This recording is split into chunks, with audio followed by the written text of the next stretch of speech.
Hello everyone, आप सभी का आपके अपने चैनल एक्सकवेशन फॉर नॉलेज एक एकेडमी में स्वागत है। आज से हमारा जियोलॉजी का पोर्शन स्टार्ट हो रहा है, जिसमें सबसे पहले हम मिनरोलॉजी देखेंगे। अगर मिनरोलॉजी की बात करें तो आज हम लोग मिनरल, इम्पोर्टेंट ऑफ मिनरोलॉजी और ओरिजिन ऑफ मिनरल, बहुत बेसिक चीज़ें देखेंगे। तो स्टार्ट करते हैं। ये वीडियो मैंने अपने professor sir NVC Rao sir को डेडिकेट किया है। ये हमें कॉलेज के टाइम में मिनरोलॉजी पढ़ाते थे और हमारे लिए मिनरोलॉजी काफ़ी इंटरेस्टिंग बनाया था। ये अभी भी बीएचयू में प्रोफेसर हैं। मिनरोलॉजी के फादर जो हैं वो सर जॉर्जियस एग्रीकोला को कहा जाता है। यह एक जर्मन साइंटिस्ट थे और मिनरोलॉजी और मेटलर्जी में इनका काफ़ी ज़्यादा योगदान है। इन्होंने एक बुक भी लिखी है, देरे मेटेलिका। अगर मिनरोलॉजी की डेफिनेशन की बात करें तो मिनरोलॉजी होता है, it is subject of geology specialised in specific study of minerals and mineralised artefact. अगर सिंपल वे में कहें तो मिनरोलॉजी हमारा मिनरल की स्टडी है। और मिनरल क्या है? मिनरल हम किसी भी ऑब्जेक्ट को कह सकते हैं जिसके अंदर ये 5 प्रॉपर्टीज हो। अगर कोई भी ऑब्जेक्ट इन पांचों प्रॉपर्टीज को फुलफिल करता है तो वो हमारा मिनरल के कैटेगरी में होगा। वो क्या क्या है? वो नेचुरली अकरिंग होना चाहिए, इनऑर्गेनिक इन नेचर होना चाहिए, होमोजीनियस क्रिस्टलाइन होना चाहिए, well defined physical property and fairly well defined chemical composition, और सॉलिड इन नेचर होना चाहिए। वन बाय वन इन सबको हम लोग देखते हैं। स्टार्ट करते हैं। सबसे पहले नेचुरली अकरिंग। तो हमारा जो सब्सटेंस होना चाहिए वो नेचुरली अकरिंग होना चाहिए। अगर वो सिंथेटिक है या मैन मेड है तो हम उसे मतलब मिनरल के कैटेगरी में नहीं रखेंगे, चाहे वो कितने ही स्पेसिफिक एडवांस लेवल में बनाया गया हो या कुछ भी किया गया हो, इतने उसे हम मिनरल नहीं कह सकते। जैसे डायमंड हो गया या सिंथेटिक, मतलब सिंथेटिक डायमंड हमारा मिनरल नहीं है, लेकिन डायमंड हमारा मिनरल होता है। वैसे ही आपका सिंथेटिक रूबी हो गया, सुगर हो गया सिंथेटिक, इन सबको हम मिनरल के कैटेगरी में नहीं रखेंगे। मिनरल वही होगा जो नेचुरली अकरिंग होना चाहिए, ये फर्स्ट क्राइटेरिया हमारा। सेकंड है कि वो इनऑर्गेनिक इन नेचर होना चाहिए। लेकिन अभी कुछ जनरल्स में या कुछ साइंटिस्ट और मिनरोलॉजी का ये कहना है, थोड़ा उन्होंने चेंज किया है कि ऑर्गेनिक सब्सटेंस को भी हम मिनरल कहेंगे अगर उसके अंदर CH बॉन्ड ना हो। इनऑर्गेनिक है तो वो तो मिनरल के कैटेगरी में रहेगा ही। अगर वो ऑर्गेनिक है तो उसमें CH बॉन्ड नहीं होना चाहिए। जैसे कि आपका calcium phosphate, calcium carbonate, calcium phosphate आपका एपेटाइट जो कि बोन्स और टीथ में मिलता है, कैल्शियम कार्बोनेट कैल्साइट जो कि शेल्स में मिलते हैं, ये आपके मिनरल के कैटेगरी में होते हैं। लेकिन अगर आप बात करें कोल की तो कोल मिनरल नहीं है क्योंकि वो CH बॉन्ड कंटेन करता है, तो वो हमारा मिनरल नहीं है। नेक्स्ट है आपका होमोजीनियस क्रिस्टलाइन होना चाहिए। अब होमोजीनियस का मतलब कि जो आप अगर आप एक ग्लास वाटर लें और उसमें शुगर मिक्स कर दें अच्छे से, तो क्या होगा? जो शुगर होगा वो हर जगह पूरे ग्लास में यूनिफॉर्मली डिस्ट्रीब्यूट हो जाएगा। ऐसा नहीं होगा कि यहां शुगर का कंसंट्रेशन ज्यादा होगा, यहां पे शुगर का कम, या यहां ज्यादा होगा। अगर आपने उसे अच्छे से डिसॉल्व कर रखा है, घोल रखा है, तो आपका शुगर का कंसंट्रेशन हर जगह सेम होगा। इसी को हम कहते हैं होमोजीनियस मिक्सचर, या यूनिफॉर्मली डिस्ट्रीब्यूटेड होना चाहिए। अगर आप मान लीजिए यहां से कोई सैंपल उठा रहे हैं वाटर का कहीं से भी, तो आपको मिठास हर जगह शुगर की सेम मिलेगी। तो ये होता है होमोजीनियस मिक्सचर। अब होमोजीनियस क्रिस्टलाइन का मतलब कि जो क्रिस्टल में एटम्स का अरेंजमेंट हो वो फिक्स्ड हो, फिक्स्ड पैटर्न में आपको मिले। जैसे कि इस केस में देखिए, जो एटम का अरेंजमेंट है आपको एक पर्टिकुलर फैशन में मिल रहा है। लेकिन अगर एमॉर्फस सॉलिड की बात करें तो यहां देखिए, यहां का अरेंजमेंट और यहां का अरेंजमेंट बिल्कुल ही डिफरेंट है। तो क्रिस्टलाइन सॉलिड में आपके एटम फिक्स पोजीशन पे होते हैं और ये यूनिफॉर्म पैटर्न शो करते हैं, होमोजीनियस क्रिस्टलाइन। और अगर यही एमॉर्फस सॉलिड की बात करें तो ये रैंडमली अरेंज्ड होते हैं इनके एटम। जैसे कि आपका एग्जांपल हो गया विंडो ग्लास। विंडो ग्लास आपका एमॉर्फस सॉलिड होता है, इसमें आपके एटम्स फिक्स्ड अरेंज नहीं होते। लेकिन अगर आप वही क्वार्ट्ज की बात करते हैं तो क्वार्ट्ज का एटम आपका क्या होता है? क्रिस्टलाइन होता है, होमोजीनियस क्रिस्टलाइन। तो ये मिनरल के केस में आता है, जबकि दोनों का अगर केमिकल कंपोजिशन देखेंगे तो दोनों का SiO2 होता है। ठीक है। नेक्स्ट है आपका well defined physical property and fairly well defined chemical composition. अब इसका क्या मतलब है? देखिए, वेल डिफाइंड फिजिकल प्रॉपर्टी का मतलब कि जैसे कि अगर आपने हेमाटाइट ले लिया तो आप कहीं से भी हेमाटाइट उठा लीजिए, चाहे यहां का उठाइए कहीं का भी, इंडिया यूएस कहीं से भी उठाइए, उसके फिजिकल प्रॉपर्टी सेम होने चाहिए, कोई भी सैंपल हो। जैसे कि उसका स्पेसिफिक ग्रेविटी हो गया, लस्टर हो गया, हार्डनेस हो गया, क्लीवेज हो गया, फ्रैक्चर हो गया, जितनी भी फिजिकल प्रॉपर्टी हैं वो क्या होंगी, हर जगह सेम होंगी। लेकिन अगर यही केमिकल कंपोजिशन की बात की जाए तो उसमें थोड़ा बहुत वेरिएशन आ सकता है। मतलब कि अगर हेमेटाइट की बात किया जाए तो ये होता है Fe2O3, यानी कि ये कुछ ऐसा इसका होता है। ये हर आयरन का जो ऑक्सीडेशन स्टेट होता है वो 3 होता है, लेकिन इसी में कुछ आयरन जो होते हैं वो Fe2+ ऑक्सीडेशन स्टेट शो करते हैं, क्योंकि आपको पता है कि आयरन Fe2+ शो भी करता है और Fe3+ भी शो करता है, दोनों में वो लगभग स्टेबल रहता है। तो क्या होगा, इसमें जो आपका हेमाटाइट है उसमें कुछ क्या होंगे, Fe2+ कंपोजिशन के होंगे, इसके मतलब बहुत माइनर होंगे, थोड़े बहुत। तो इसमें क्या है, जो आयरन और ऑक्सीजन का जो रेशियो है जो कि 2:3 का होना चाहिए, वो आयरन के केस में अगर Fe2+ है तो आपको बैलेंस करने के लिए आयरन का कंसंट्रेशन थोड़ा सा बढ़ाना होगा, यानी कि बहुत माइनर 2.01 हो सकता है या 0.2, बहुत थोड़ा सा Fe का कंसंट्रेशन ज्यादा हो सकता है। तो थोड़ा बहुत केमिकल कंपोजिशन हमारा वेरी कर सकता है। इसी तरह अगर आप मैग्नेटाइट की बात करें तो मैग्नेटाइट का भी सेम चीज है। मैग्नेटाइट में आपका जो आयरन है वो +2 और +3 दोनों ऑक्सीडेशन स्टेट शो करता है। अगर उसका बनाया जाए तो ये कुछ ऐसा होता है, सॉरी यहाँ ऑक्सीजन होगा, यहाँ ऑक्सीजन और ये आयरन। अब देखिए ये जो Fe है ये +3 ऑक्सीडेशन स्टेट शो कर रहा है और ये आयरन +2 ऑक्सीडेशन स्टेट शो कर रहा है। इनका जो रेशियो होना चाहिए आयरन और ऑक्सीजन का वो 3:4 का होना चाहिए। लेकिन कई बार क्या होता है कि ये जो Fe2+ का कंसंट्रेशन जितना होना चाहिए उससे बहुत माइनर ज्यादा हो गया, या Fe3 का कंसंट्रेशन जितना होना चाहिए उससे थोड़ा सा ज्यादा हो गया, तो ये जो वैल्यू है ये वैरी कर जाती है, थोड़ा कम थोड़ा ज्यादा हो सकती है, मतलब बहुत माइनर चेंज आएगा। तो थोड़ा बहुत चेंज रहे हो सकता है, फिर भी हम उसे मिनरल के कैटेगरी में ही रखेंगे, लेकिन फिजिकल प्रॉपर्टी उसकी ज्यादा चेंज नहीं होनी चाहिए। अगर यहीं आप ओपल की बात करें तो ओपल में आपका कंसिडरेबल चेंज दिखता है, ये एन की वैल्यू 1 2 मतलब इतना चेंज होता है कि हम उसे कंसिडरेबल चेंज आता है कि हमने दिखता है वो। तो अगर कंसिडरेबल चेंज है तो वो हमारा मिनरल के कैटेगरी में नहीं आएगा, लेकिन अगर बहुत थोड़े बहुत चेंज है, फेयरली केमिकल कंपोजिशन में चेंज है, तो वो हम मिनरल के कैटेगरी में रख सकते हैं। तो होप ये आपको क्लियर हो गया। नेक्स्ट है आपका सॉलिड इन नेचर होना चाहिए। जो भी आपका मिनरल होता है वो सॉलिड इन नेचर होगा। अगर लिक्विड होगा या गैस तो हम उसे मिनरल के कैटेगरी में नहीं रखेंगे। जैसे वाटर आपका मिनरल नहीं होता, हाँ ये फिक्स्ड मतलब नॉर्मल टेम्परेचर और प्रेशर कंडीशन की बात कर रहे हैं। तो अगर आप वाटर लें तो वाटर हमारा मिनरल नहीं होगा, लेकिन आइस को हम मिनरल कह सकते हैं। एक एक्सेप्शन है हमारा यहाँ मरकरी। मरकरी को हिस्टोरिकल रीजन के वजह से हम मिनरल के कैटेगरी में डाल देते हैं, नहीं वैसे बाकी कोई भी मिनरल हमारा सॉलिड इन नेचर होना चाहिए। अगर वो सॉलिड नहीं है तो हम उसे मिनरल के कैटेगरी में नहीं रखेंगे। तो ये 5 क्राइटेरिया हैं। होप आपको मिनरल समझ में आ गया क्या होते हैं।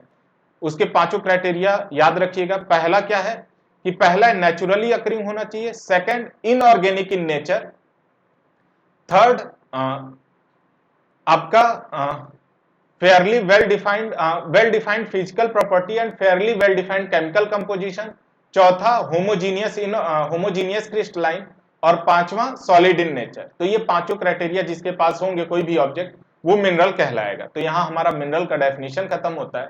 होप आपको मिनरल का एक आइडिया हो गया कि मिनरल किसे कहते हैं। आगे आते हैं। अब हमें पता चल गया मिनरल क्या है, तो अब हम देखते हैं अर्थ क्रस्ट पे सबसे ज्यादा कौन सा मिनरल पाया जाता है। ध्यान रखिए यहाँ पे हम अर्थ क्रस्ट की बात कर रहे हैं, ये नहीं कि आप ये एंटायर अर्थ के लिए याद कर लीजिए ऑल अर्थ मेंटल। हम जब ये जो मिनरल का कंपोजिशन बता रहे हैं ये अर्थ क्रस्ट का है, तो इसे ध्यान रखिएगा। तो सबसे ज्यादा मिनरल जो अर्थ क्रस्ट पे पाए जाते हैं वो प्लेजियोक्लेस फेल्सपार पाया जाता है। उसके बाद अल्कली फेल्सपार 12% के साथ, क्वार्ट्ज, फिर पायरोक्सिन, एम्फीबोल, माइका, क्ले 3% तक बाकी अदर मिनरल होते हैं, और नॉन सिलिकेट मिनरल 8% होते हैं। तो ये हमारे अर्थ पे जो मिनरल पाए जाते हैं उस पे, अर्थ सरफेस पे या अर्थ क्रस्ट में। अर्थ क्रस्ट पे सबसे ज्यादा अगर रॉक की बात करें तो रॉक क्या होता है, एग्रीगेट ऑफ मिनरल्स होते हैं, कि मिनरल अगर एक साथ हैं तो उसे हम रॉक कहते हैं। तो जो सबसे ज्यादा सेडिमेंट्री रॉक पाए जाते हैं अर्थ सरफेस पे, उसमें भी शेल जो होता है वो सबसे ज्यादा पाया जाता है। अभी ये सारी चीजें बताएंगे। हमारे पास 3 तरह के रॉक होते हैं बेसिकली, इग्नियस, सेडिमेंट्री और मेटामॉर्फिक। तो सेडिमेंट्री रॉक अर्थ क्रस्ट पे सबसे ज्यादा पाया जाता है, उसमें शेल। लेकिन अगर क्रस्ट और मेंटल को मिला के देखा जाए तो 95% तक आपको इग्नियस रॉक मिलते हैं। ठीक है, ये थोड़ा याद कर लीजिएगा, नेट के एग्जाम में कभी कभी पूछ देता है इसे। अब आते हैं इंपॉर्टेंट ऑफ मिनरोलॉजी, कि मिनरोलॉजी का इंपॉर्टेंट क्या है, हमें इतना कंसिडर क्यों करना है या पढ़ना क्यों है। तो देखिए, मिनरोलॉजी जो किसी भी जियोलॉजिस्ट के लिए बिल्डिंग ब्लॉक की तरह काम करता है। कोई भी अगर आप मिनरोलॉजी जियोलॉजिस्ट होता है वो रॉक की स्टडी करता है, कि कोई भी इंफॉर्मेशन लेने के लिए कि कैसा क्या ओरिजिन है इसका, क्या टेम्परेचर प्रेशर रहा होगा, सारी चीज के लिए मिनरोलॉजी ही बिल्डिंग ब्लॉक है, क्योंकि रॉक जो होते हैं वो मिनरल से बनते हैं। तो ये कह लीजिए किसी भी जियोलॉजिस्ट के लिए मिनरोलॉजी ही बेस है, तो मिनरोलॉजी ही आना चाहिए। ठीक है, सिविल इंजीनियरिंग में भी इसका बहुत इंपॉर्टेंट है। एक एग्जांपल लेते हैं कि ऑन सेंटर की बात है, अमोको बिल्डिंग थी, वहां पे एक 3rd लार्जेस्ट बिल्डिंग थी शिकागो में, और बहुत थोड़े टाइम के लिए मार्बल क्लेड यूज करने वाली सबसे बड़ी बिल्डिंग थी, जिसने मार्बल क्लेड सबसे ज्यादा यूज किया था। थोड़े देर के लिए मैं क्यों बोल रहा हूं, क्योंकि वहां पे मिनरोलॉजिस्ट ने इतना ध्यान नहीं दिया, सिविल इंजीनियर्स ने, कि जो आपका क्लेड, मार्बल क्लेड है, वो शिकागो के हार्श कंडीशन में या हार्श क्लाइमेट में सरवाइव नहीं कर पाया और वो डीके होने लगा। तो इससे काफी ज्यादा प्रॉब्लम हुई। फिर उस पूरे 2 साल लग के, मतलब काफी टाइम लग के उसको पूरे आपको मार्बल को हम लोग उन्होंने ग्रेनाइट से रिप्लेस किया। ग्रेनाइट आपका सस्टेन कर सकता था उस हार्श कंडीशन में। तो ये भी बहुत इंपॉर्टेंट है कि कहाँ पे कौन सा मिनरल का रॉक लगाया जाए, कैसा रॉक होना चाहिए।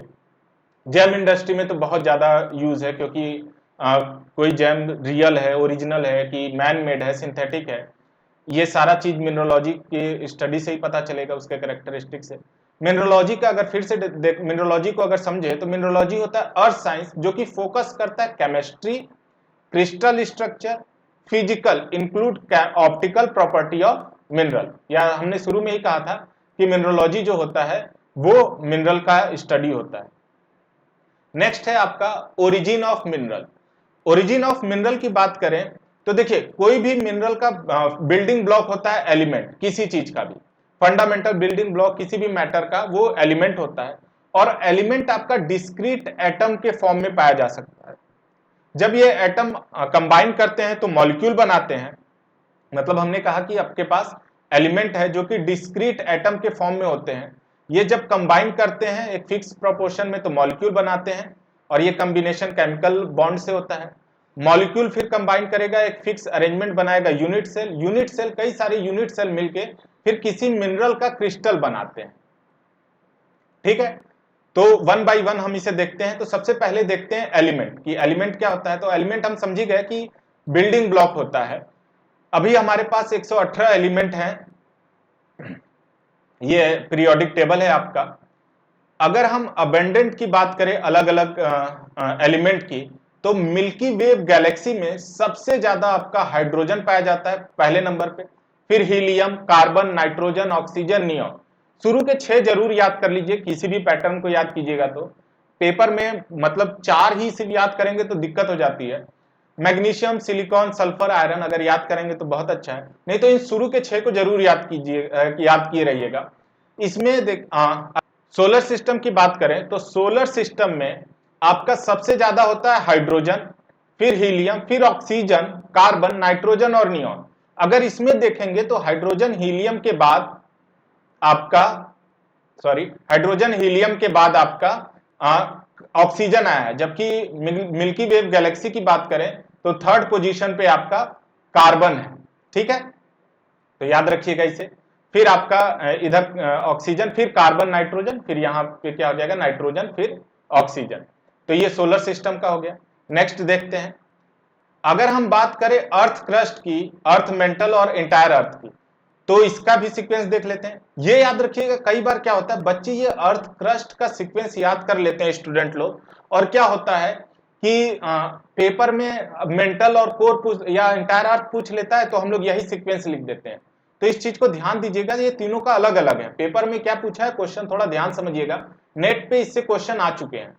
तो ऑक्सीजन, अगर अर्थ क्रस्ट की बात करें तो सबसे ज्यादा ऑक्सीजन, फिर सिलिकॉन, फिर aluminium, iron, calcium, sodium, potassium और फिर मैग्नीशियम। बाकी आपको याद करना, याद कर सकते हैं।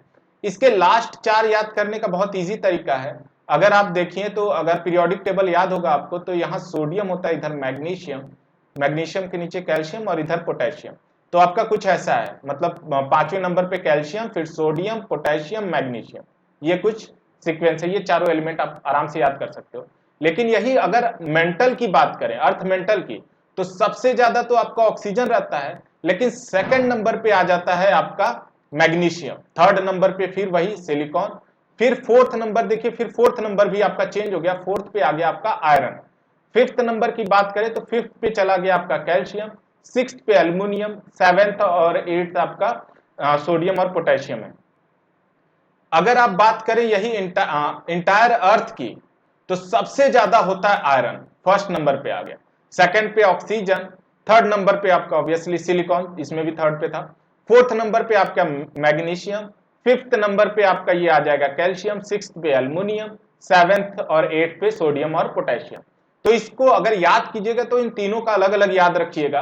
पेपर में आप लोग ये याद करके, मतलब स्टूडेंट जनरली, हमने भी ये गलती की है कि ये याद करके और बाकी चीजों को भी कर दिया, उसी तरह हो जाता है। तो याद तीनों को कीजिएगा।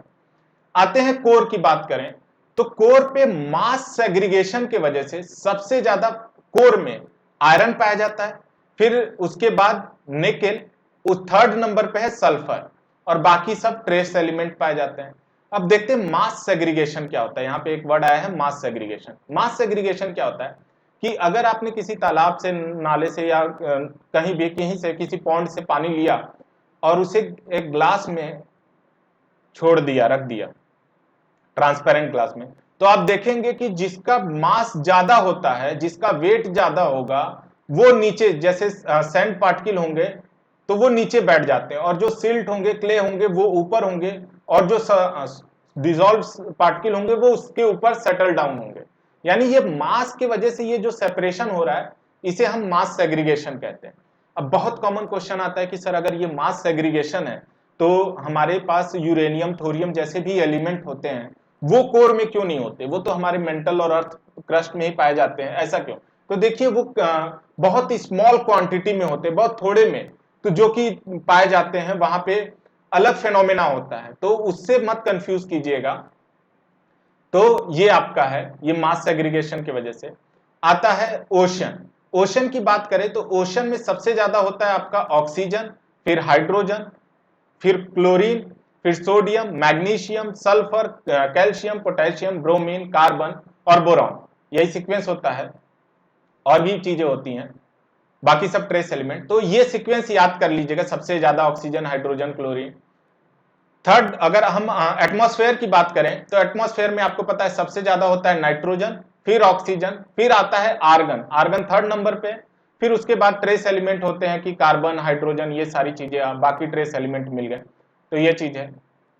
नेक्स्ट आते हैं, तो यहां हमारा एलिमेंट खत्म होता है, हमने एलिमेंट देखा क्या होता है, और अबंडेंट ऑफ एलिमेंट देख लिया। अब आते हैं एटम पे, मतलब जो एलिमेंट होंगे वो डिस्क्रीट एटम के फॉर्म में पाए जाएंगे। तो अगर हम एटम की बात करें तो डाल्टन ने सबसे कहा था कि बहुत पहले कि एटम जो है हमारा स्मॉलेस्ट इंडिविजुअल पार्टिकल है, लेकिन बाद में हमें पता चला कि उसके अंदर स्मॉलेस्ट नहीं है, इलेक्ट्रॉन है, प्रोटॉन है, न्यूट्रॉन भी होते हैं। हालांकि अब और भी सब एटॉमिक पार्टिकल खोजे गए हैं, लेकिन अभी तक हम यही लेंगे, इलेक्ट्रॉन, प्रोटॉन और न्यूट्रॉन। इलेक्ट्रॉन पे नेगेटिव चार्ज, प्रोटॉन पे पॉजिटिव, और न्यूट्रॉन पे कोई चार्ज नहीं होता, सिर्फ मास होता है। इसमें अगर एटम के स्ट्रक्चर की बात करें तो प्रोटॉन और न्यूट्रॉन एटम के सेंटर में होते हैं, और इलेक्ट्रॉन एक फिक्स शेल पे रोटेट करता रहता है। अब किस शेल में, जिसको हम नाम देते हैं के शेल, एल शेल, अगला एम, फिर एम। ये थोड़ा इंटरेस्टिंग फैक्ट है, अगर जाना ये भी सुन लीजिए कि जो आपका ये शेल का नाम के एल एम एन से क्यों स्टार्ट हुआ। शुरुआत के alphabet A B C D से नहीं स्टार्ट किया गया है, ना ही लास्ट जेड एक्स वाई से, मतलब जेड वाई एक्स। तो इसका सिंपल सा रीजन है कि जब ये शेल खोजा था उन्होंने, तो उन्होंने कहा कि हो सकता है कि आगे चल के कोई और इनर शेल भी खोज दे, तो उसका नाम इससे पहले अल्फाबेट दे देगा, तो ये इजी रहेगा। इसीलिए उन्होंने ए बी सी से स्टार्ट नहीं किया था, के एलिमेंट से स्टार्ट किया गया था। और हर शेल में फिक्स अमाउंट ऑफ इलेक्ट्रॉन होते हैं। हर शेल में कितने इलेक्ट्रॉन होंगे उसका पता हमारा 2n स्क्वायर फॉर्मूले से होता है, कि पहले अगर फर्स्ट शेल की बात करें तो n की जगह 1 रखिए तो आपका 2 आएगा, दूसरे में 8, तीसरे में 18 आएगा, और इस तरह आपके हर शेल में आपके कितने इलेक्ट्रॉन होंगे ये इससे पता चलता है। मतलब वो सबसे ज्यादा स्टेबल वही होगा जिसका इलेक्ट्रॉनिक कॉन्फ़िगरेशन फुलफिल्ड हो, आउटर शेल आपका फुल फिल्ड हो। जैसे कि आप बात कीजिए हीलियम की, तो हीलियम में 2 इलेक्ट्रॉन, मतलब एक ही शेल होता है, इसके 2 इलेक्ट्रॉन फुलफिल, पहले में 2। नियॉन का 10 होता है, पहले में 2, दूसरे में 8 फुलफिल्ड है। लेकिन जो फुलफिल्ड है वो क्या होता है, स्टेबल होता है। जो स्टेबल नहीं है उसके आउटर मोस्ट में जितने इलेक्ट्रॉन चाहिए स्टेबल होने के लिए, जितने इलेक्ट्रॉन चाहिए या डोनेट करके वो स्टेबल हो, वो उसकी वैलेंसी होती है, ऑक्सीडेशन स्टेट। जैसे कि अगर हम बात करें सोडियम की, तो सोडियम के पास 11 एटॉमिक नंबर होता है, उसके में कितने होते हैं, 2, 8, 1। आउटर मोस्ट में 1 इलेक्ट्रॉन है, उसको कंप्लीट करने के लिए आउटर मोस्ट में 8 रहेगा, तो हम ये कहेंगे कि स्टेबल है। तो या तो वो 7 इलेक्ट्रॉन ले या 1 इलेक्ट्रॉन डोनेट कर दे, तो उसका 1 इलेक्ट्रॉन डोनेट करके वो स्टेबल हो सकता है।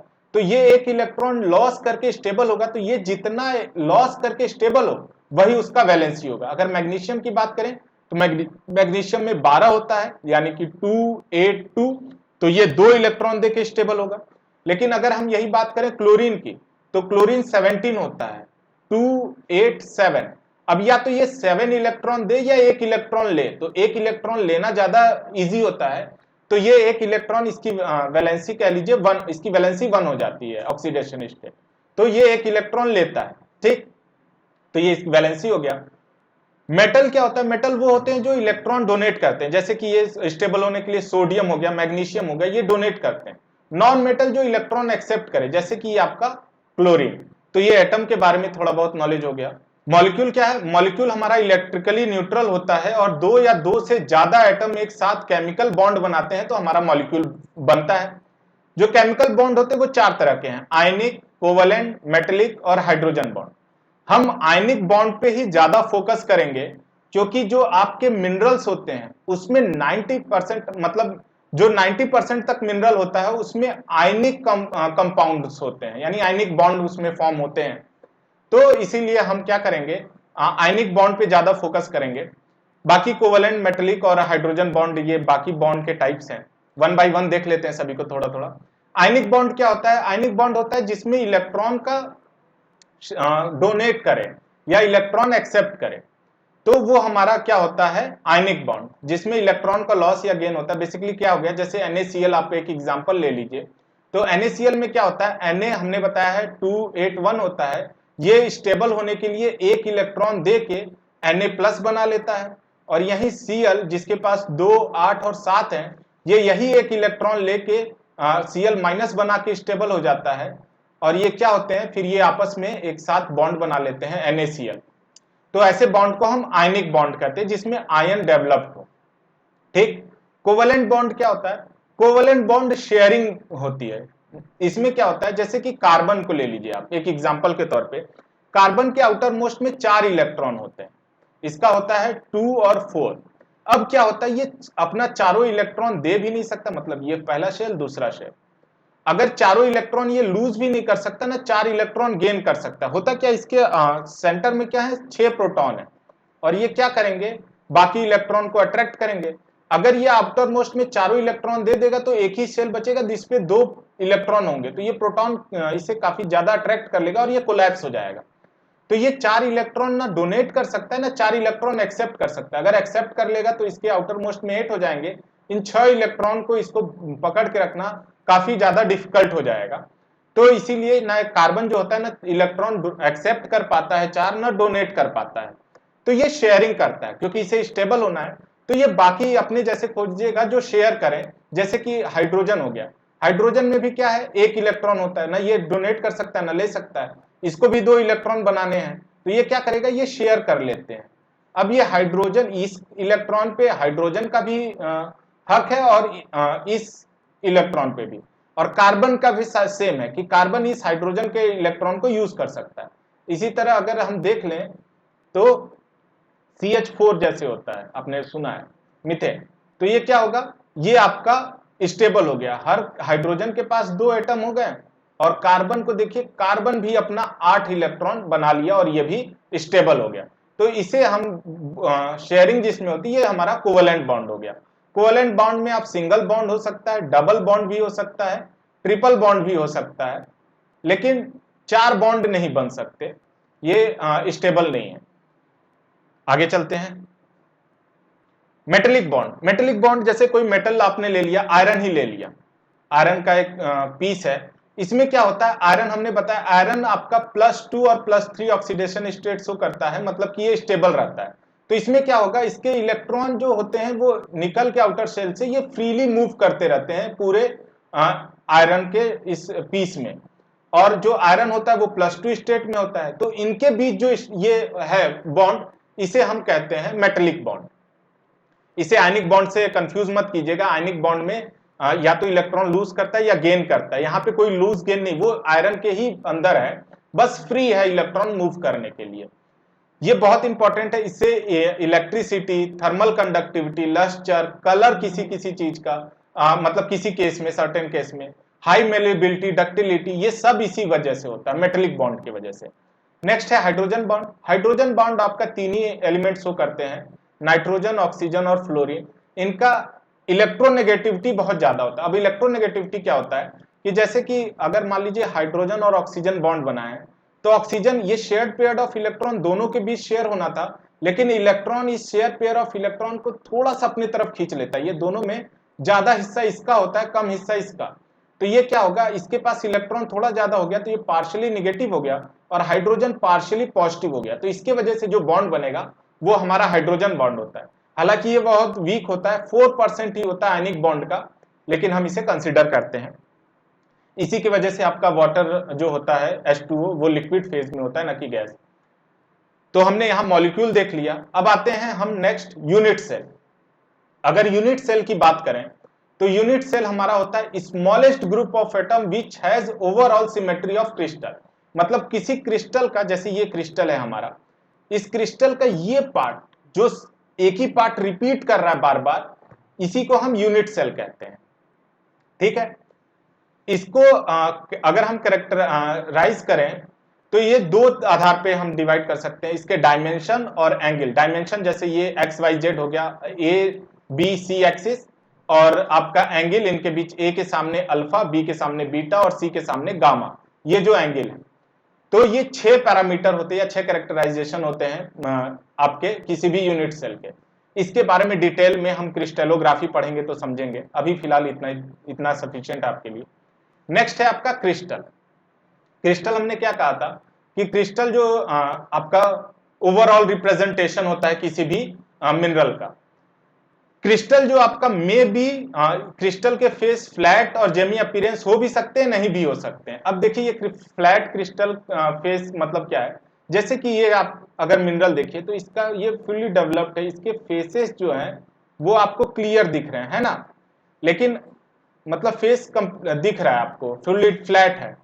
लेकिन अगर आप यही बात करें इसका, इस मिनरल का, तो ये देखिए इस मिनरल के फेस आपको मतलब फ्लैट नहीं है। ठीक है, तो इस मिनरल के ये फ्लैट नहीं है, तो ये दोनों ही मिनरल के क्रिस्टल के कैटेगरी में आएंगे। तो वही कह रहा है कि क्रिस्टल फेस फ्लैट हो भी सकते हैं, नहीं भी हो सकते हैं, कर्व भी हो सकते हैं। जैसे ये देखिए, ये क्रिस्टल का फेस स्ट्रेट नहीं है। तो ये हो गया हमारा, उन दोनों को कहते हैं। अगर क्रिस्टल का फेस फ्लैट है तो उसे हम, और फुली डेवलप्ड है, जैसे कि ये क्रिस्टल देखिए, ये फ्लैट फुली डेवलप्ड है, तो इसे यूहेड्रल कहेंगे। जो एनहाइड्रल होते हैं उसके क्रिस्टल आपके फुली डेवलप्ड नहीं होते हैं, तो वो एनहाइड्रल, और उनके बीच में लाई करेगा तो सबहाइड्रल कैटेगरी में आता है। बाकी रैंडमली मिनरल के अलाइन है तो उसे एमॉर्फस कहते हैं। नॉन क्रिस्टलाइन जो कि क्रिस्टलाइज्ड ना रहे। अब आते हैं आइसोट्रोपिक और एनाइसोट्रोपिक। आइसोट्रोपिक मिनरल किसे कहते हैं? आइसोट्रोपिक मिनरल कहते हैं कि वो मिनरल जिसकी प्रॉपर्टी हर डायरेक्शन में सेम हो, और एनाइसोट्रोपिक मिनरल जिसका प्रॉपर्टी डिफरेंट डायरेक्शन में डिफर करे, वेरी करे, तो उसे एनाइसोट्रोपिक मिनरल कहेंगे। इनके बारे में हम लोग आगे ऑप्टिकल मिनरोलॉजी पढ़ेंगे तो और डिटेल में देखेंगे, बाकी थोड़ा बहुत याद रखिए इसको। अब हमने क्रिस्टल भी देख लिया क्या होते हैं, अब क्रिस्टल के बारे में थोड़ा और जान लेते हैं। Crystal imperfection. क्रिस्टल इनपरफेक्शन में हमें तीन चीजें देखनी है बेसिकली, डिफेक्ट क्रिस्टल के अंदर, जोनिंग और ट्विनिंग।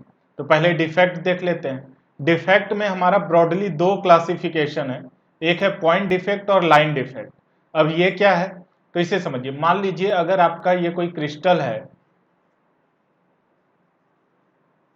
ऐसा, मतलब क्रिस्टल अरेंजमेंट है, और इसमें कोई किसी एक पॉइंट पे कोई डिफेक्ट है, मतलब जो क्रिस्टल है पूरा, उसमें किसी एक पॉइंट में कोई प्रॉब्लम है या एक पॉइंट बाकियों से अलग है, तो वो हो गया पॉइंट डिफेक्ट। लेकिन अगर पूरी लाइन में ही कोई डिफेक्ट है तो उसे हम कहेंगे लाइन डिफेक्ट। हम अभी सिर्फ पॉइंट डिफेक्ट ही डिस्कस करेंगे। तो देखते हैं। पॉइंट डिफेक्ट में हमारे पास पहला है स्क्योमेट्री डिफेक्ट। स्क्योमेट्री डिफेक्ट को हम लोग इंट्रिंसिक और थर्मोडायनेमिक डिफेक्ट के नाम से भी जानते हैं। इसमें एक हो गया वैकेंसी डिफेक्ट और दूसरा इंटरस्टिशियल डिफेक्ट। अब देखिए वैकेंसी डिफेक्ट क्या है। मान लीजिए आपके पास ऐसा कोई क्रिस्टल है और क्रिस्टल में कोई एक एटम्स अपने पोजीशन, अपने लेटिस पॉइंट से गायब हैं, तो इसे हम वैकेंसी डिफेक्ट कहेंगे। इंटरस्टिशियल डिफेक्ट क्या है? इंटरस्टिशियल डिफेक्ट में जैसे कि ये क्रिस्टल लैटिस है पूरा, तो ये जो इंटरस्टिशियल साइट है, मतलब अगर आपके पास ऐसे कोई क्रिस्टल है तो यहाँ पे जो वैकेंट लोकेशन है, वैकेंट साइट है, वहां पे कोई एटम आ जाए तो उसे हम इंटरस्टिशियल डिफेक्ट कहते हैं। ठीक है। अब इसके में एक है आपका फ्रैंकल डिफेक्ट और दूसरा स्कॉटी डिफेक्ट। फ्रैंकल डिफेक्ट आपका देखिए वैकेंसी और इंटरस्टिशियल दोनों शो करता है।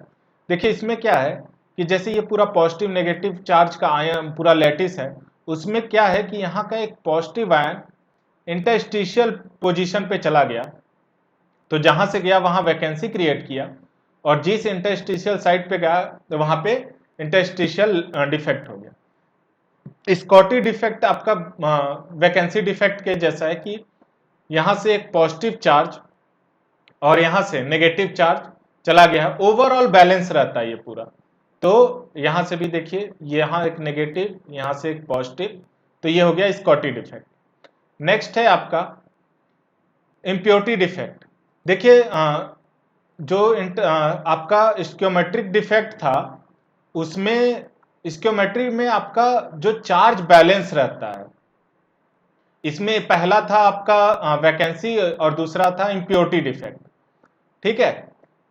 इम्प्योरिटी डिफेक्ट में क्या है, जैसे ये देखिए NaCl का पूरा क्रिस्टल लैटिस है, इसमें क्या हुआ, कहीं से एक स्ट्रॉन्शियम आ गया। अब स्ट्रॉन्शियम का क्या है कि उस पर +2 चार्ज है, तो क्या होगा, जो 2 Na चार्ज जितना जनरेट करते थे उतना एक स्ट्रॉन्शियम जनरेट कर रहा है, तो वहां से एक Na का वैकेंसी क्रिएट हो गया, तो ये इम्प्योरिटी डिफेक्ट हो गया। अब आते हैं नॉन स्क्योमेट्रिक डिफेक्ट। उसमें है आपका metal access defect. Metal access defect और मेटल डेफिशिएंसी डिफेक्ट दो हैं। अब देखते हैं मेटल एक्सेस डिफेक्ट क्या है।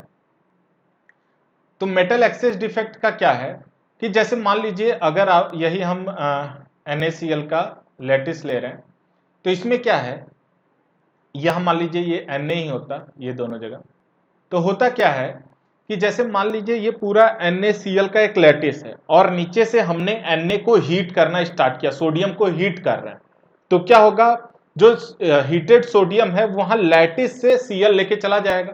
मतलब जैसे ये पूरा NaCl का है, यहाँ हमारा कुछ NaCl का लैटिस है, और यहां हमने Na नीचे हीट सोडियम हीट करना स्टार्ट किया, तो क्या होगा, ये जो सोडियम है ये क्या करेगा, इस क्लोरीन को रिप्लेस, मत लीजिए ये पूरा लैटिस है, ये क्लोरीन को ले जाना चाहेगा, तो क्लोरीन को इस पोजीशन से हटाने के लिए, या मैं कहूं इस पोजीशन से हटाने के लिए सोडियम को क्या करना होगा, Na है Na प्लस में कन्वर्ट करना होगा, तो Na से Na प्लस कन्वर्ट करने के लिए एक इलेक्ट्रॉन उसे लूज करना होगा, तो वो क्या करता है, यहां पे एक इलेक्ट्रॉन छोड़ जाता है और Cl को लेते चला जाता है।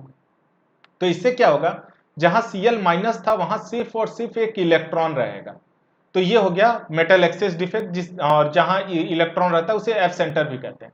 अब कई बार क्वेश्चन ये उठता है कि ये जो सोडियम है इसके पास ऐसा क्या खास है कि ये बाकी लैटिस से इस क्लोरीन को हटा ले रहा है, तो देखिए सोडियम के पास हीट है, और आपको पता है जहां हीट मतलब एनर्जी ज्यादा होती है वो ज्यादा सुटेबल होता है केमिकल रिएक्शन के लिए, ठीक है।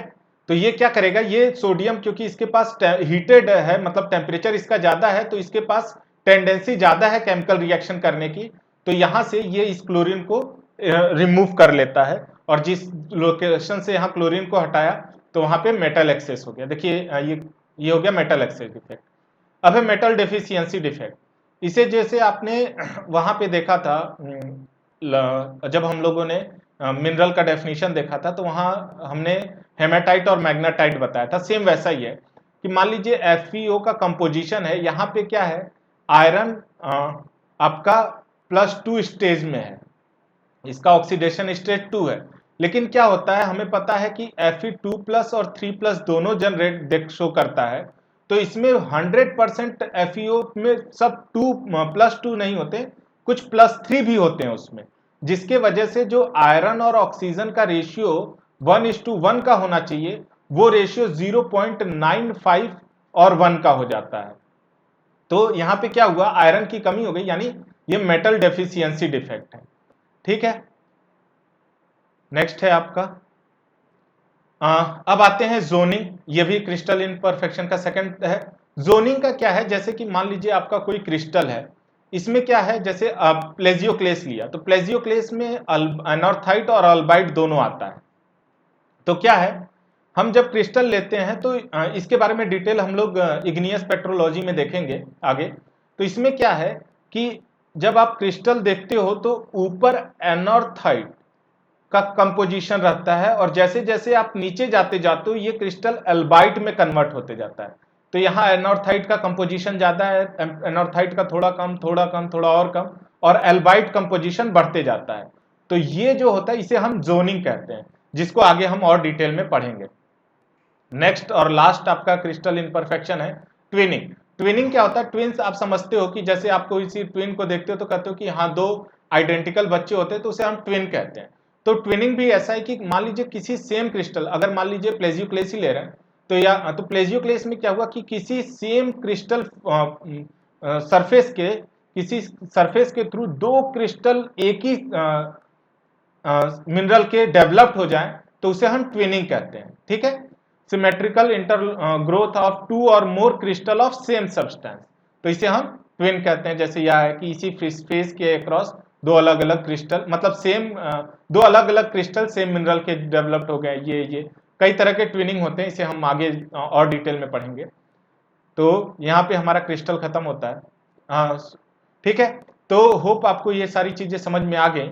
सबसे पहले हमने इसमें ये हमारा टॉपिक चल रहा था origin of mineral. Origin of mineral में हमने क्या देखा, पहले एलिमेंट देखे, एलिमेंट हमारा डिस्क्रीट एटम फॉर्म में है, एटम से मॉलिक्यूल मिला हमें, मॉलिक्यूल से यूनिट सेल, यूनिट सेल से हमारा क्रिस्टल बना, और फिर क्रिस्टल के कुछ डिफेक्ट देखे।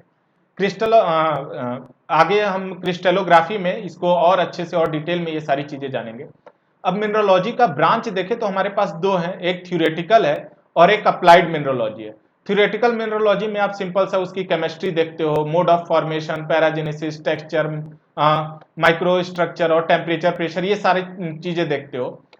लेकिन अगर अप्लाइड मिनरोलॉजी की बात करें तो अप्लाइड मिनरोलॉजी में हम कंसंट्रेशन देखते हैं वैल्यूएबल मिनरल का। जैसे मान लीजिए आपका होता है ना कि कोई मिनरल मिल रहा है, अब कोई रॉक है उसमें गोल्ड का कंपोजिशन कितना है, या फिर डायमंड का कितना है, सिल्वर का कितना है, तो ये सारी चीजें होती हैं अप्लाइड मिनरोलॉजी में। हम एस्पेक्ट निकाल मतलब aspect involve here are mineral identification, मतलब मिनरल आइडेंटिफिकेशन होता है, कितना क्वांटिटी है उसका, ग्रेन साइज क्या है एस्टिमेट करते हैं, उसका नेचर ऑफ इंटरलॉकिंग, ये सारी चीजें हम लोग अप्लाइड मिनरोलॉजी में देखते हैं। आगे आते हैं, अगर मिनरल कैरेक्टराइजेशन देखें तो फिजिकल, केमिकल, जियोमेट्रिक और फिजिकल में ही ऑप्टिकल भी है। तो हमारा जैसे फिजिकल में हो गया specific gravity, colour, hardness, magnetic susceptibility, ये सारी चीजें देखेंगे। केमिकल में हमें ये देखना है कि मेटेलिक है, नॉन मेटेलिक है, सल्फाइड है, ऑक्साइड है, सिलिकेट है, कार्बोनेट है, किस फेज में है। और ज्योमेट्रिक में हम उसका साइज, शेप, इंटरलॉकिंग पैटर्न और टेक्सचर, ये सारी चीजें देखते हैं। ये सारी चीजें आपको आगे मिलेंगी, इन सब चीजों के बारे में हमें पढ़ना है आगे। ठीक है, आते हैं कुछ क्वेश्चन इस टॉपिक से ले लेते हैं। बाद में हम जब मिनरोलॉजी चैप्टर खत्म हो जाएगा तो लास्ट ईयर के जितने क्वेश्चन 10 ईयर में आए रहेंगे वो सारे डिस्कस करेंगे हम लोग। इस टॉपिक से कुछ क्वेश्चन हमने लिए, नेट के क्वेश्चन है ये जो लास्ट कुछ ईयर में आए हैं, तो 2017-16 में, वो देख लेते हैं। विच of the following present the correct increasing order of abundant of earth crust. यहां ध्यान दीजिएगा, आप लोग इंक्रीजिंग ऑर्डर और डिक्रीजिंग ऑर्डर ध्यान नहीं देते हैं तो क्वेश्चन गलत हो जाता है। Increasing order of earth crust, increasing मतलब कम से ज्यादा, तो देखिए ऑक्सीजन, सिलिकॉन, एल्यूमिनियम, ये डिक्रीजिंग ऑर्डर है तो ये भी सही, लेकिन डिक्रीजिंग, अगर आपने ये सही किया तो गलत हो जाएगा। सिलिकॉन सबसे कम नहीं, ऑक्सीजन, एल्यूमिनियम सबसे ज्यादा नहीं होता, ठीक है, ये गलत है। एल्युमिनियम, सिलिकॉन, ऑक्सीजन, ये सही है, ये सही रिलेशन है। आगे देखते हैं, the relative abundant of elements in decreasing order, देखिए यहाँ डिक्रीजिंग ऑर्डर है मतलब ज्यादा से कम। इन द अर्थ, देखिए ये अर्थ, पूरे होल अर्थ की बात कर रहा है, इसने सिर्फ अर्थ क्रस्ट की बात की थी। तो सबसे ज्यादा हमारा आयरन होता है, आयरन के बाद ऑक्सीजन, फिर सिलिकॉन, फिर मैग्नीज, ये सही है। ऑक्सीजन सबसे ज्यादा होता है होल अर्थ पे, गलत है। आयरन सबसे ज्यादा, मैग्नीज नहीं, आयरन के बाद ऑक्सीजन होता है, तो ये आंसर सही है। ठीक है, which of the following rare gases in the most abundant in the earth atmosphere, earth atmosphere में सबसे ज्यादा अबंडेंट गैस कौन है, तो हमें पता है नाइट्रोजन होता है, नाइट्रोजन के बाद ऑक्सीजन, ऑक्सीजन के बाद आर्गन होता है, तो ये हमारा सही आंसर होगा। आगे आते हैं, कुछ पोटेंशियल क्वेश्चन जो आगे पूछे जा सकते हैं कि विच of the following represent current decreasing order of abundant of earth core. अब देखिए यहां अर्थ कोर की बात की गई है और डिक्रीजिंग ऑर्डर मतलब कम से ज्यादा, तो सबसे ज्यादा हमारा क्या होता है, डिक्रीजिंग, सॉरी ज्यादा से कम, तो सबसे ज्यादा आयरन, फिर निकल, फिर ये सही है, सही आंसर है sulphur. Which of the following present the correct decreasing order of abundant in the ocean, ocean की बात कर रहा है तो ओशन में सबसे ज्यादा ऑक्सीजन, फिर हाइड्रोजन, फिर क्लोरीन, फिर सोडियम, ये सही आंसर है। ऑक्सीजन, सोडियम नहीं, ऑक्सीजन के बाद आपका हाइड्रोजन आता है, फिर क्लोरीन आता है। Which of the following represent the correct decreasing order of the abundant of solar system. अब हम बात कर रहे हैं सोलर सिस्टम की, तो सोलर सिस्टम में सबसे ज्यादा हाइड्रोजन, फिर हीलियम, फिर ऑक्सीजन, फिर कार्बन, ये सही आंसर है। ओके, ध्यान दे डिक्रीजिंग ऑर्डर है, हाँ सही है, आप इसे चेक भी कर लीजिएगा पीछे से। विच of the following represent correct decreasing order, Galaxy की बात कर रहा है तो सबसे ज्यादा होता है हाइड्रोजन, फिर हीलियम, फिर नाइट्रोजन, ऑक्सीजन, ये आंसर सही है। हाइड्रोजन, ऑक्सीजन नहीं, हाइड्रोजन के बाद हीलियम आता है आपके गैलेक्सी में। हमने देखिए इसमें कार्बन हटा दिया है, मतलब हीलियम के बाद कार्बन आता है, लेकिन यहाँ कार्बन नहीं है, तो हो सकता है, मतलब कुछ भी, इसीलिए कहता हूँ 6 याद कीजिएगा। विच of the following present the correct decreasing order, तो हमें डिक्रीजिंग ऑर्डर निकालना है of the abundant of mineral in the earth crust. Okay, यहां मिनरल की बात की हुई है और अर्थ क्रस्ट, तो अर्थ क्रस्ट पे सबसे ज्यादा हमें पता है प्लेजियोक्लेस फेल्सपार, फिर अल्कली फेल्सपार होता है, तो यहाँ फेल्सपार बोला है तो सबसे ज्यादा फेल्सपार, फिर क्वार्ट्ज, फिर पायरोक्सिन, फिर माइका, ये होगा। फेल्सपार सबसे ज्यादा होता है, फिर क्वार्ट्ज नहीं, पहले पायरोक्सिन फिर माइका, तो ये आंसर सही है। आगे आते हैं, आगे ये बहुत ज्यादा आपके, अगर आप बीएचयू स्टूडेंट हैं तो रिलेट कर सकते हैं। बीएचयू ये क्वेश्चन बहुत ज्यादा पूछे जाते हैं, बीएससी या एमएससी किसी जो मतलब एग्जाम होते हैं, सेमेस्टर हो या फिर मिड सेम, उसमें पूछते जरूर है। डिफाइन मिनरल, मिनरल डिफाइन कीजिए। Some important of mineralogy, explain crystal defect, ये बहुत कम पूछा जाता है लेकिन पूछ लेते हैं कभी कभी, ये सबसे ज्यादा पूछे जाने वाला क्वेश्चन है। ये जरूर से इसे याद कर लीजिएगा। डिफाइंड ट्विनिंग एंड जोनिंग, हालांकि इसको बारे में डिटेल में आगे पढ़ेंगे। और डिफाइंड मिनरल, ये तो जरूर आता है, इसके 5 प्रॉपर्टी लिखने को जरूर आते हैं, तो इसे याद कर लीजिएगा। आगे आते हैं, तो अब आते हैं लास्ट, हम इतना ही था। अब बुक कौन सा प्रीफर किया जाए, तो देखिए आप डेस्टन पर्किन तो जरूर खरीद लीजिए और इसे अच्छे से पढ़ डालिए। और दाना, ये 2 बुक सफिशिएंट है, बाकी मार्केट में और सारे भी बुक अवेलेबल हैं, लेकिन मैंने इन्हीं दोनों को प्रीफर किया। और खासकर मैंने नोट्स काफी ज्यादा प्रीफर किए हैं, BHU के, IITs के नोट्स। तो अगर आप नोट्स भी हमारे प्रीफर देख रहे हैं तो उतना भी आपके लिए सफिशियंट है। अगर आपने अभी तक हमारे चैनल को सब्सक्राइब और लाइक नहीं किया है तो हमारा चैनल एक एकेडमी, इसे प्लीज यूट्यूब पे जाके लाइक, सब्सक्राइब और शेयर कीजिए, और बेल आइकन भी जरूर दबाइए ताकि बाकी हमारे जितने वीडियोस आते रहें आपको मिलते रहें। यहाँ पे हम सिर्फ ऐसा नहीं कि BSc MSc, यहाँ पे हम क्लास 10th 12th का स्कूल लेवल का वीडियो और BSc और MSc के सारे वीडियो आपको प्रोवाइड होंगे। इस वक्त क्योंकि कोरोना का टाइम चल रहा है तो इस वक्त थोड़ा सारे टीचर अवेलेबल नहीं हो पा रहे हैं, तो मेरे वीडियोस आ रहे हैं अभी शुरू में, फिर धीरे धीरे आपके सभी के वीडियोस मिलने आना स्टार्ट हो जाएंगे जब BHU ओपन होगा फिर से। ओके, साथ में हमारे एक एकेडमी के इंस्टाग्राम पेज और FB पेज को भी जरूर लाइक कीजिए। इससे आपको बेनिफिट होगा कि ये जितने भी हमने लास्ट ईयर के पेपर हम वहां देखेंगे, जो नोट्स आपको बताए गए हैं वो, डाउट क्लियरिंग सेशन भी वहां चलेंगे, क्विज, ये सारी चीजें वहां पे मिलेंगी। अभी तो नहीं, लेकिन जैसे ही सारी चीजें नॉर्मल होती हैं ये सारा चीज प्रोवाइड करना स्टार्ट कर दिया जाएगा। और सबसे इंपॉर्टेंट, अगर आप हमारे चैनल को कंट्रीब्यूट करना चाहते हैं तो हमारा UPI नंबर है 8004275244। प्लीज वहां जाके हमें किसी भी ऑनलाइन माध्यम से हमें कंट्रीब्यूट कीजिए। आपका छोटा सा भी कंट्रीब्यूशन हमारे लिए बहुत हेल्पफुल होता है, तो प्लीज वहां जाके कंट्रीब्यूट कीजिए। वीडियो को लास्ट तक देखने के लिए बहुत बहुत धन्यवाद।